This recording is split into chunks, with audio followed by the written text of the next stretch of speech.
Apple, Google, Facebook, Twitter, they all have your private information. They can control not just what you see online, but what you're allowed to say, and maybe over time, what you are capable of thinking and believing. In many cases, their services are addictive and harmful, and they know that. It's increasingly clear that tech giants are not just a threat to privacy, they are a threat to our basic American freedoms. Well, for most people, there's not much you can do about it except get increasingly paranoid. Congress, though, can do a lot. It's Congress, after all. Republican Senator Mike Lee of Utah is the chairman of the Senate Subcommittee on Antitrust, Competition Policy, and Consumer Rights. So if anybody could take action against the tech oligarchs, it is him. Senator Lee joins us tonight. Senator, thanks for coming on. Thank you very much. So there are a lot of ways to come at this story, but here's the bottom line from my perspective, and I think I speak for many. No company has ever been as powerful in the history of the world as Google is, and I would add to that Apple and Facebook.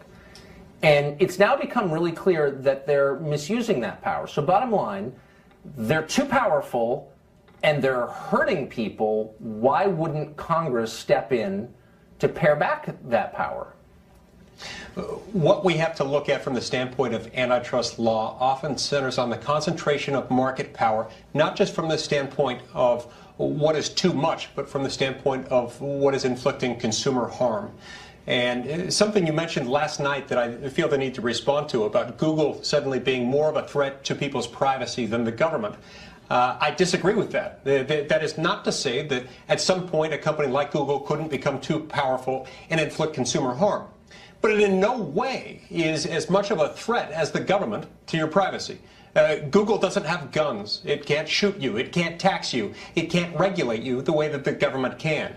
And so that's why my much bigger focus is on the threat posed by the federal government to your privacy. By the way, Google has your email. It's one of your concerns with them. They've got your email. The government can get your email, whether it's carried by Google or AOL or anybody else, without a warrant. And that's incredibly disturbing. Of course, I am fearful of that, and I'm grateful for your work as a libertarian-infused conservative pushing back against that, which you have done.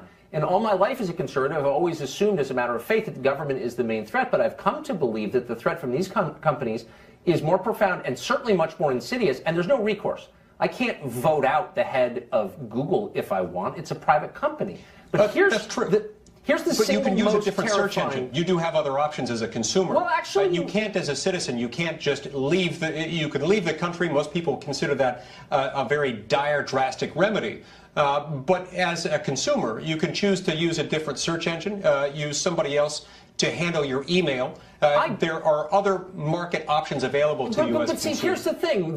Look, we have with the government, and I'm not defending the government and its frequent overreach, which terrifies me. Of course, I spend most shows talking about it.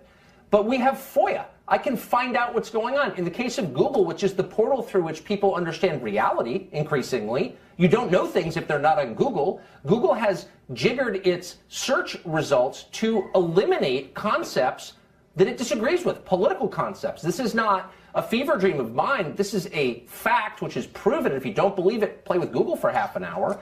They have changed the search results to disappear ideas they don't like.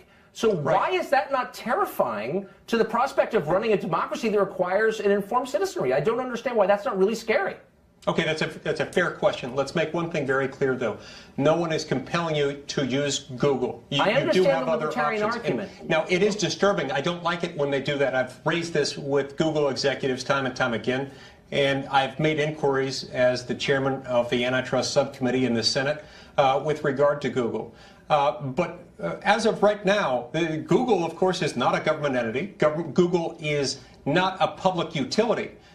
They are a private, for-profit corporation, one that can make decisions as the corporation deems fit. But hold on, but Google controls the overwhelming majority of digital advertising along with Facebook, the overwhelming majority. So that means that every news organization that relies on digital advertising, which is all of them that aren't on television, that they're all dependent upon two companies that are wildly political and working against free speech. That's not a concern? That seems a concern to me. Yeah, and I'm not saying that that's not a concern.